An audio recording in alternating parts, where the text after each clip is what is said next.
I remember distinctly very well that noong napag-usapan yung 200 billion ang bibigay ng Congress, sinabi ko sa Tagalog, although broken, because I really do not know how to talk well. It's a mixture of Visayan and Tagalog in Davao. Sinabi ko, wag na wag ninyong do not fuck up with this pera, because it's really a blood money now needed to keep the nation alive.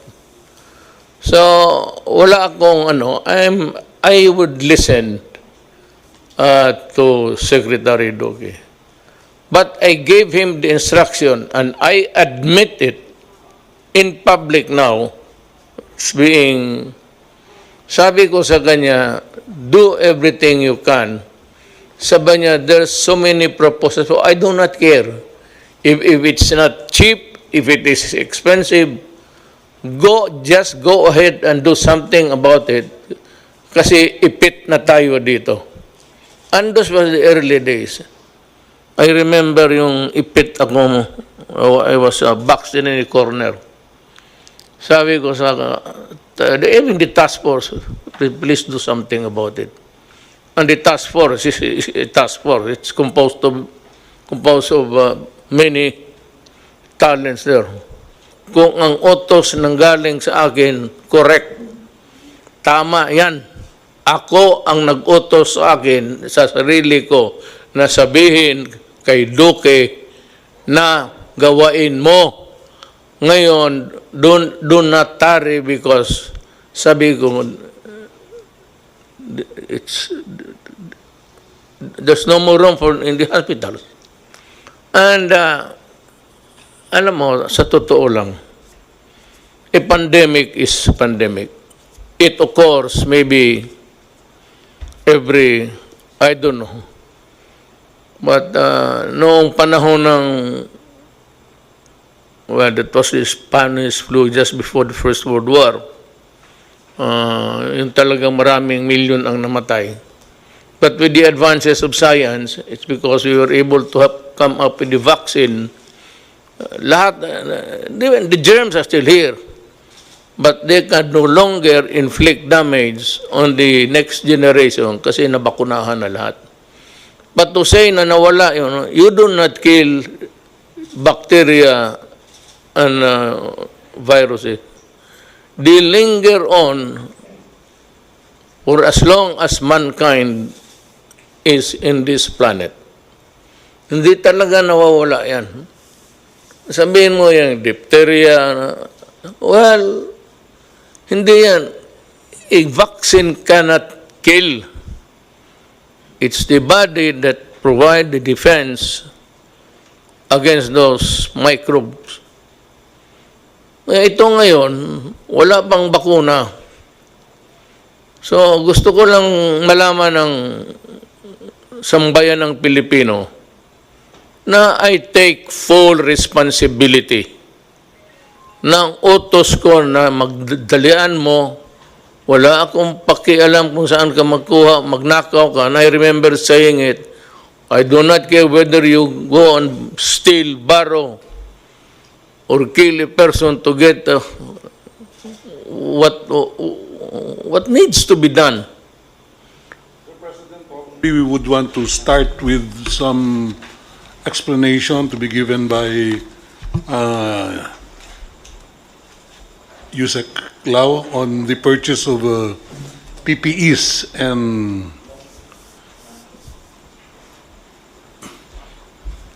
some medical equipment. We have a mannequin there. That is the complete set of the personal protective equipment for a medical personnel to wear. Wala. Who's inside there? A woman? No, mannequin po. Bakit may mannequin ako dito? Kulang lang po siya ng ano tawag doon? It lacks the face shield. It's 9-piece item. So we start with the most expensive part is the coverall. Yung parang may takip sa ulo. Okay. This is the coverall.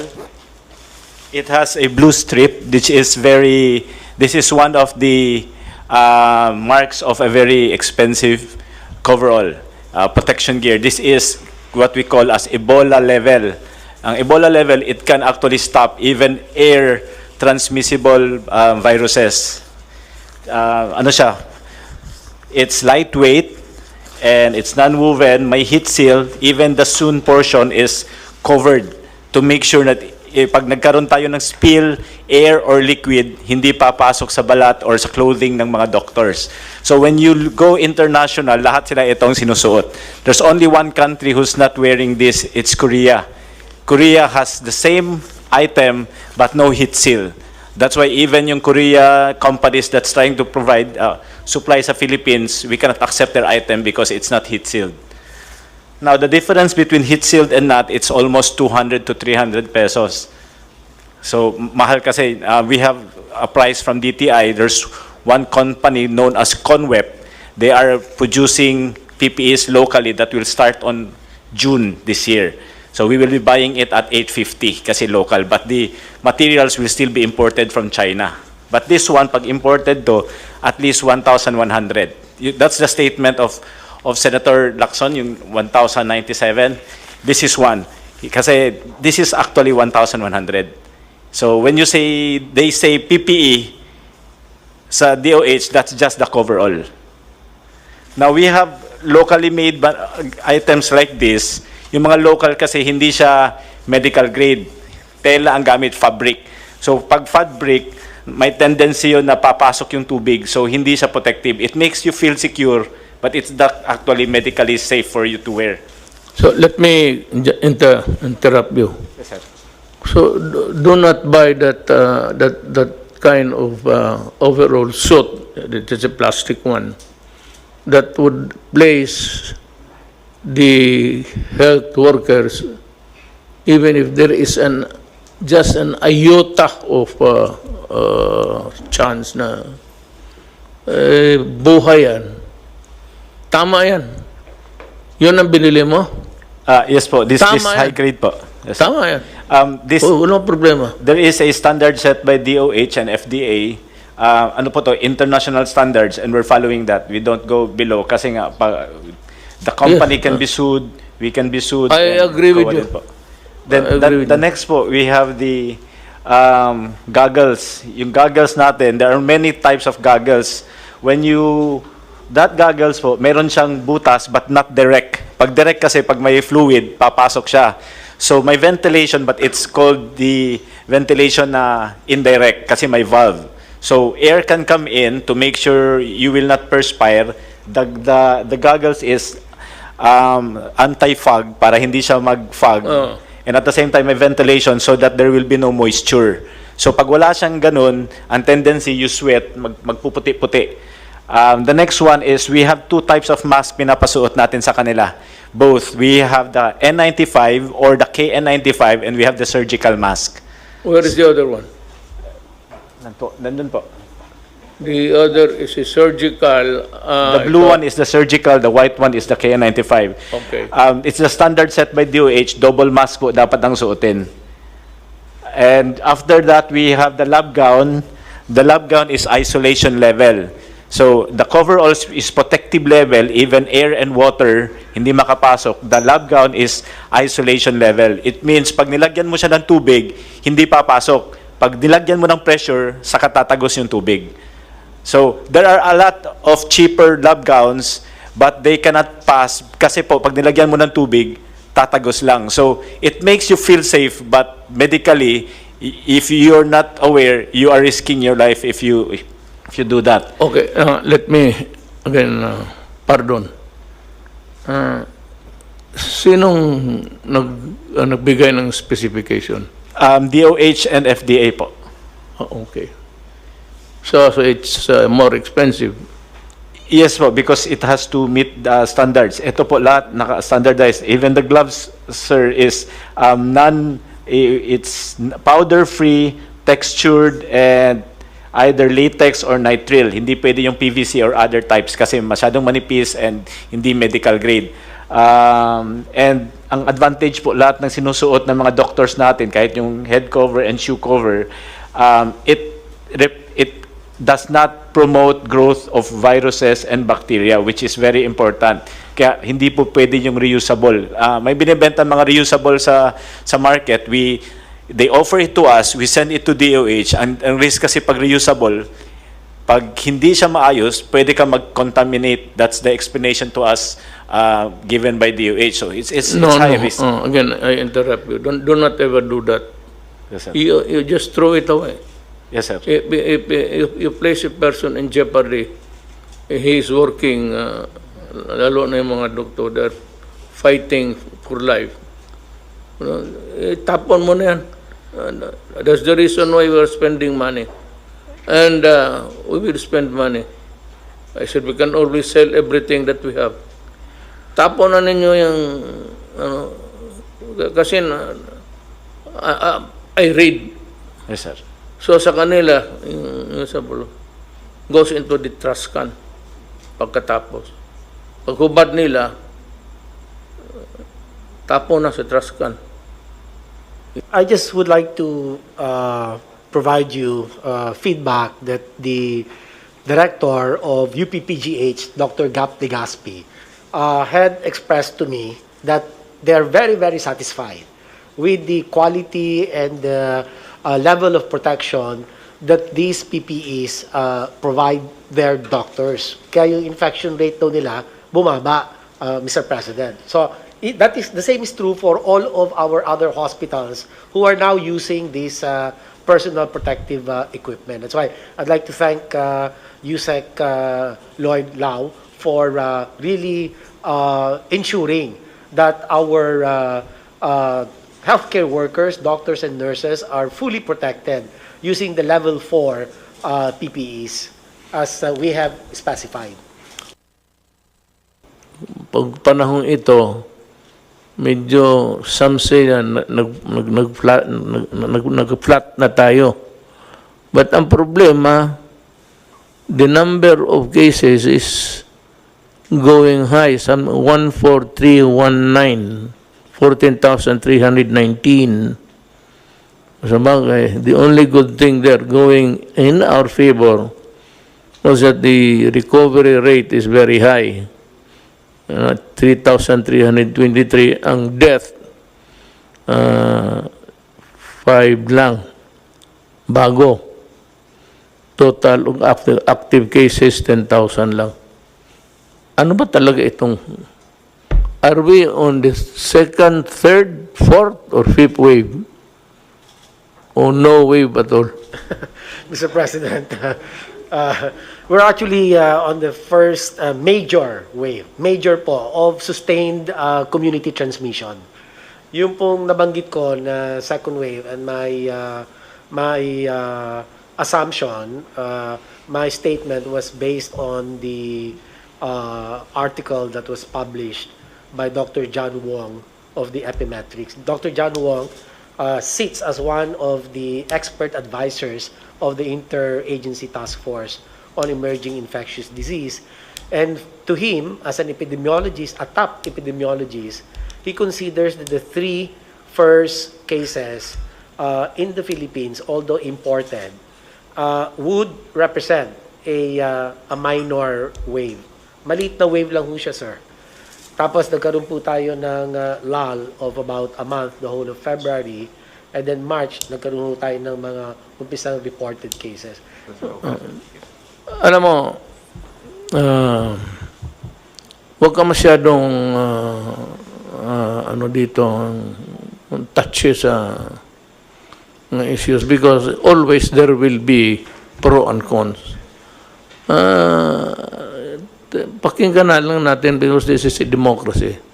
Kaya lang, but democracy, there is the favor of attacks. Issues plus attacking the guy personally. So, alam ko ikaw, you are hard-pressed. And I know your situation. You just tell us if that is the one that's in your the gray matter between your ears. Eh, di sabihin mo, ano, ayaw ninyo maniwala, bahala kayo, basta ito yung akin. So maybe you should adopt that kind of attitude. So be it. If I committed the wrong, as long as there is no malice there, kaya ito ng expensive. Hearing out now ni Atty. Lau, eh, tama siya. And I would even caution, I said, do not recycle. Because recycle, you have to, yan ang ayaw ko. In recycling, you have to worry whether or not it will cause a new infection. And worse, it would affect the user. Ang user niyan, ang mga doktor eh.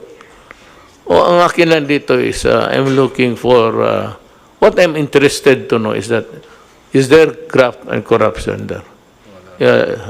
Was dirty money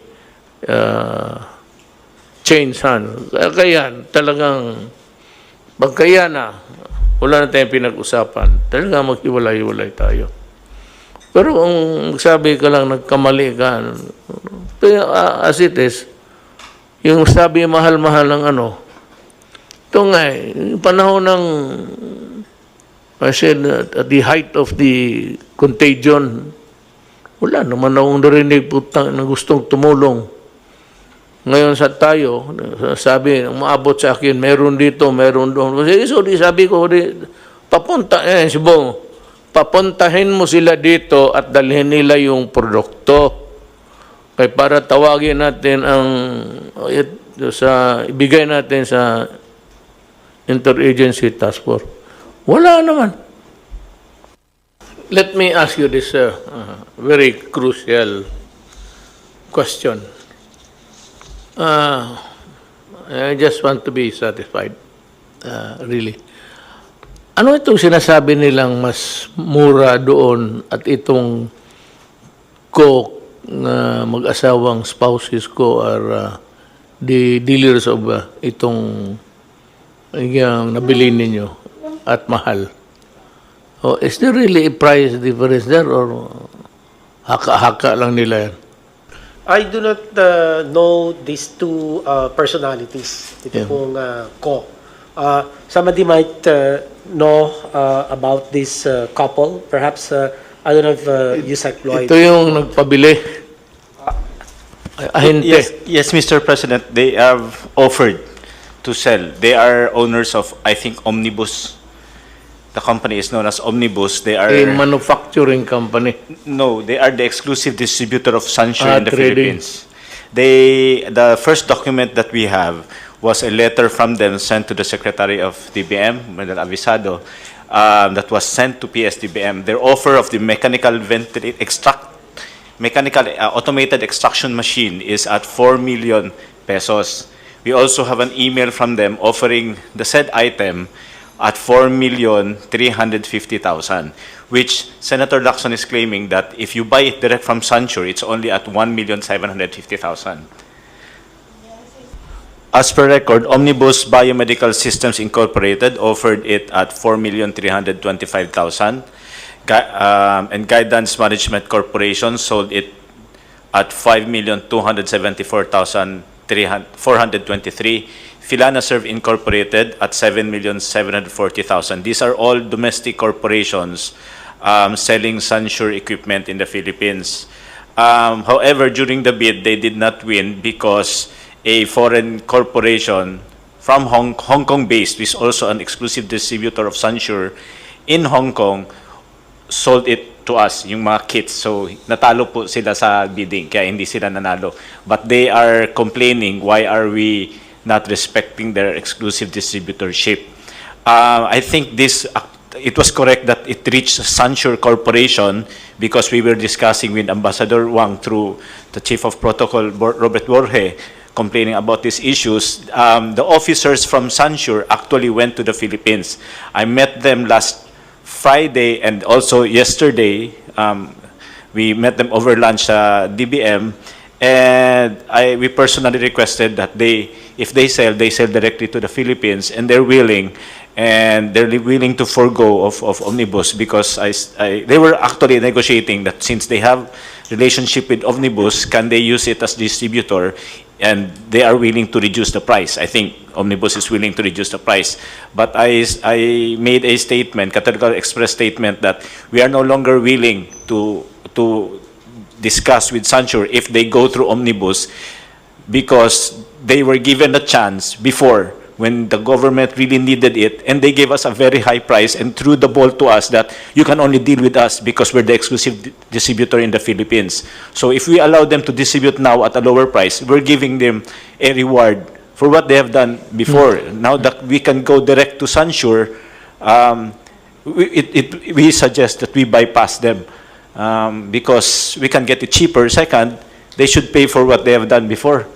Kasi nagipit tayo, hindi tayo makalipad kasi meron tayong mga restrictions and all. They're the only ones who are connected to Sansure, and they're selling it at least not less than double the price. And you cannot get it unless you pass through them. I think the same problem with the private sector. Okay. Anybody else? Anybody would like to? Yes, Secretary Roque. Yes, sir. Ang punto ko lang po, meron tayong existing law against profiteering, defined as taking advantage of a national emergency, and there's also provision in the Bayanihan Act. And I think from what we heard from at least Project ARC, no, this is very serious kasi nga the only source that we can get these PCR machineries and kit is from Sansure now, and there was really almost an attempt to blackmail us into buying something very expensive, no? And that's why I thought baka meron talagang basis para imbestigahan po itong COCOPOL ng NBI, no, for profiteering and hoarding under the special law on anti-profiteering and under the Bayanihan Act. Thank you po.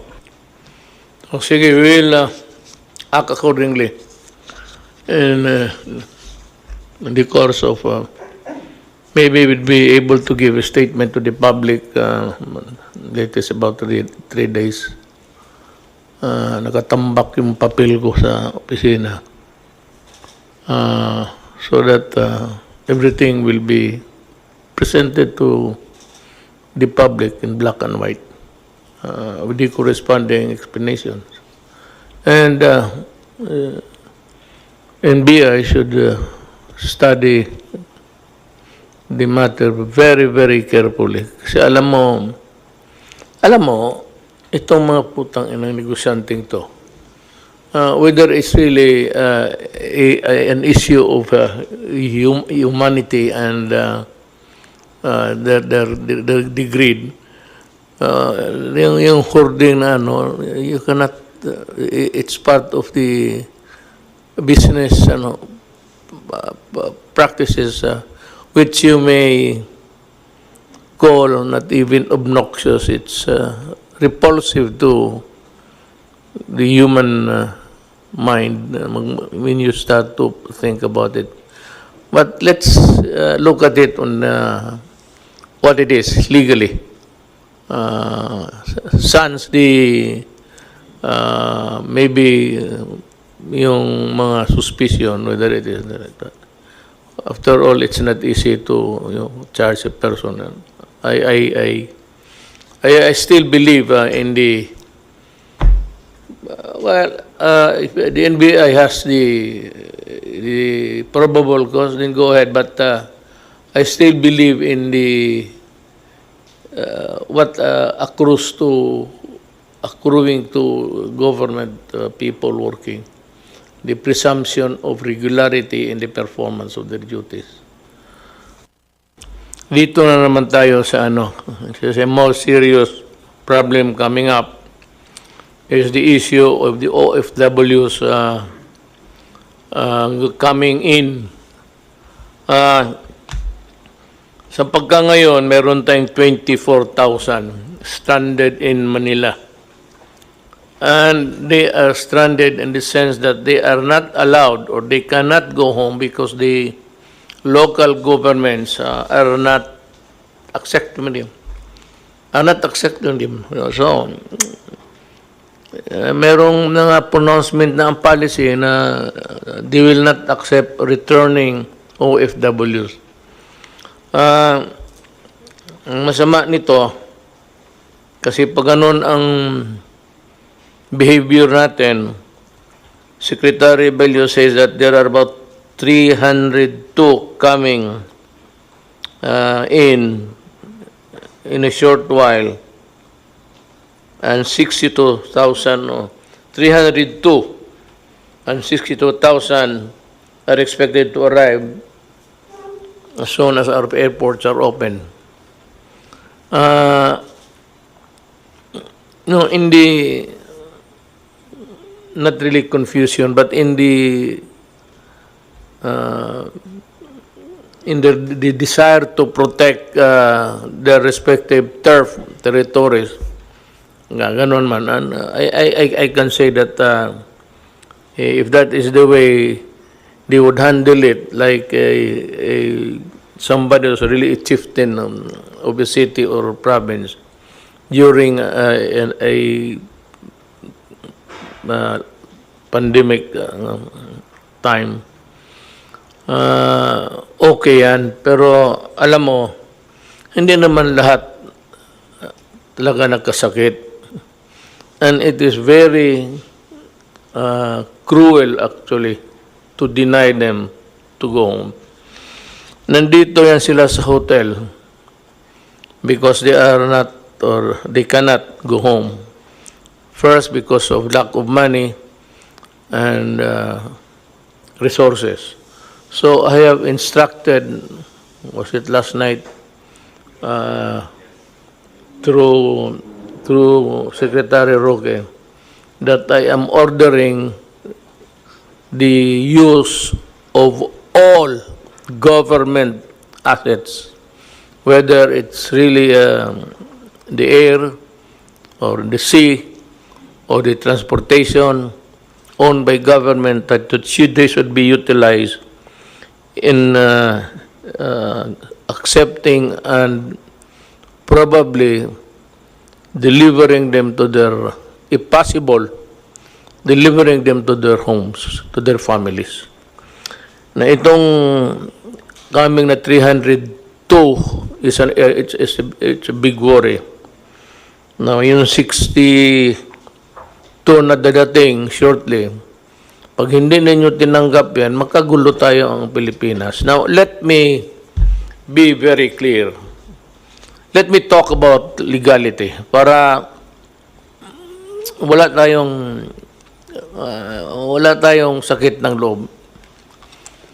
Nobody but nobody can really stifle the right of whether he is traveling and working outside and coming in, going home. Nagkaroon lang itong temporary an aberration in the movement of people because of the COVID. Ito ang sasabihin ko sa lahat. I said nobody but nobody. And only the national government can impose restrictions on travel because it is the only agency who can declare that there is an emergency of national interest. The issue is national interest, and that power of declaration is not shared by anybody. It's the national government. Ngayon, may mga syudad na ayaw nilang tanggapin. You know, I'm ordering you to accept them, open the gates of your territories and allow the people and allow the Filipino to travel wherever they want. Yung sequestration ng tao o lockdown should dovetail the national policy, or better still, as not to confuse the people. You are not allowed to unilaterally declare na ganito, you are closing the entry, the egress and ingress ng tao. Mahirap yan. Pagkagulo tayo, kanya-kanya kayong... So, if you want a measure to be implemented in your local government unit, ask permission from the task force. Because, alam mo, it involves many issues. One, in the name of humanity. Two, is the constitutional right. And ito yung pinakamabigat. It is the constitutional right of people to go home, to travel and go home. Do not impede it. Do not obstruct the movement of people because you run the risk of getting sued criminally. Ang agency, because it is the national government who declared there is a national emergency involving a pandemic, an issue of health, that power cannot be shared by anybody else. If you want, as an adjunct of government, maghingi ka ng permiso sa task force. They are the better position really to assess. Kawawa itong 24, so I'm ordering, kasali na yung pera sa, kung may naiwan pa, sa 200 million, gastusin rin ninyo yon para sa pag-uwi ng tao. Because the reason why they are here is connected with the issue of COVID. Nagsiuwian ito, diniport, kasi nga may pandemic involving the entire planet Earth. So the reason why they are deported or forced to go home is because of, well, maybe so as not to have a contagion involving a lot of, in numbers. To contain it, ito yung mga ating mga kababayan, pinapauwi. Tanggapin natin sila. Sir, yung pong order ninyo na 24,000 OFWs, lahat po yan ay na-test natin using PCR at lahat po yan ay negative. Kung sakali lang po na may makakalusot na nawala yung kanyang result at siya ay dumating sa LGU ng walang papeles, ang advice po natin sa LGU, tanggapin ninyo at ilagay ninyo sa quarantine hanggang dumating yung kanyang result. Sapagkat yung pong 24,000 po yan ay tested negative po sa PCR. Yeah. Opo. With, doubly, more reason really for not refusing to accept them. Kawawa naman. Alam mo, ladies and gentlemen, if you are listening, Pilipino to, kababayan natin. Tanggapin ninyo and provide for sequestration houses if you want. Yung doon sila i-quarantine. Pero hati-hati tayo sa problema. Total, hindi naman kami nagkulang. Whatever you need, we provide. It's just a matter of time. You cannot service the entire 110 million Filipinos at once. That's why I think it's ignorance only on the part of the LGUs. They don't understand, you know. So I think tama ko yung sinabi niyo, we should lecture to them. We should have seminars. I'm willing to give it even via Zoom, di ba? We're doing this anyway for LGUs. We can do it for them. No? We have to educate them. Mr. But anyway, President, the 4,000 will be home to their own provinces by Thursday. but it behooves upon the Right? DILG to really see to it that everybody is delivered and returned to their homes, sa pamilya nila. Nung panahon ng good time, we were experiencing the benefits of the dollar. It formed a big part of our GDP. GDP is simply income. Ang ibig sabihin ng GDP is income. Noong income na sa bansa natin, malaki because nandito ito mga OFW. Tapos ngayon, hindi natin tanggapin. Oh, what's the fuck? That's final. Mga mahal kong kababayan, ang gobyerno may proseso na pag-modified quarantine, may mga lugar, pati may mga tao na exempted na sila, so they can work. Gaya ng construction, malayo naman sila, hindi man dikit-dikit yan. Pero dahan-dahan yan. Pero ito lang ang pakiusap ko. As I said before, kayong maglabasa na, baski na hindi nga kayo pinapayagan, lumalabas na kayo eh. Hindi ko naman kayo madampot, pati yung mga bata ninyo kung isalin ninyo. But ito ilagay ninyo sa ulo talaga ninyo, ha? Sa conscious mind ninyo palagi. Ang COVID ho, nandito pa. And yung pagpalabas ng mga tao, hindi ibig sabihin na tapos na ang COVID. Nandito pa rin. So, kung gusto mong lumabas ngayon, sa ngayon, wala pang medisina, walang vaccine, at your own risk yan. Kung maglabas ka, sabihin mo, wala mang mangyari, magandang antibody ko, gano'n, okay. Pero pagdating sa panahon, at nagdelirium ka na, at ginamit na yung ventilator, yung ventilator is the last chapter sa ospital. May lagnat ka, tapos may oxygen, pero pag ginamit na yung ventilator na yan, ibig sabihin yan, yun na yung maskara mo papuntang langit o saan. Bantay kayo dyan. Do not be reckless. That's the word. Huwag kayong masyadong pabaya na basta sinabi ko sa inyo, alcohol, hugas kamay, mask.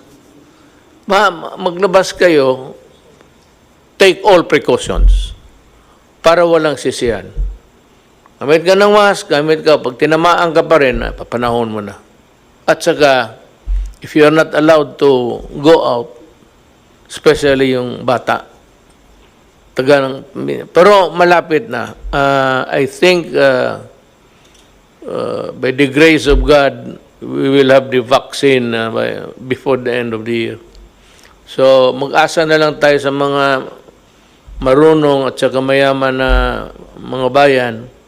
They are feverishly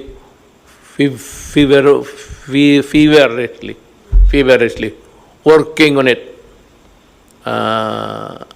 Pag nandyan na yan, ako na ang magsabi, labas na. Pag hindi ka lumabas, hilain kita sa labas, dito ka. Sige, pasyal na kayo. Kaya may bakuna na. Bakuna mo dahil tapos bahala na.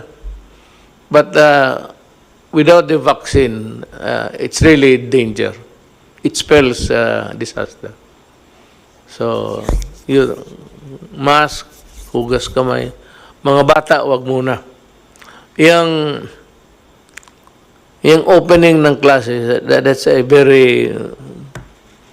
I will not allow the opening of classes na magdikit-dikit yung mga bata. No? Bahala na, hindi na makatapos. For this generation, wala na matapos na doktor, pati engineer. Wala. Kasi hindi na, wala nang aral. Laro na lang. Unless I am sure that they are really safe. It's useless to be talking about opening of classes. That's probably bad. Para sa akin, bakuna muna. Pag nandiyan ang bakuna, okay na. So, remember that. pati yung mga mayors, governors, kindly remember that they are Filipinos and that there's only one body, the government through the task force, who can make pronouncements about lockdowns, about quarantine or sequestration of whatever. Mahirap yan. Isa lang ang gobyerno. The national government makes the pronouncement. You just follow. And itong sabi nga ni General Anyo, ito, tinamaan rin ito ng COVID si General. Sabi niya, in 24, on his oath of being a public officer, when you talk about official matters in an official discussion, your word is always under oath. So, sabi ni John Anyo, safe yan. Pag magkamali, may reinfection, then we will act accordingly. But anyway, he's the one who would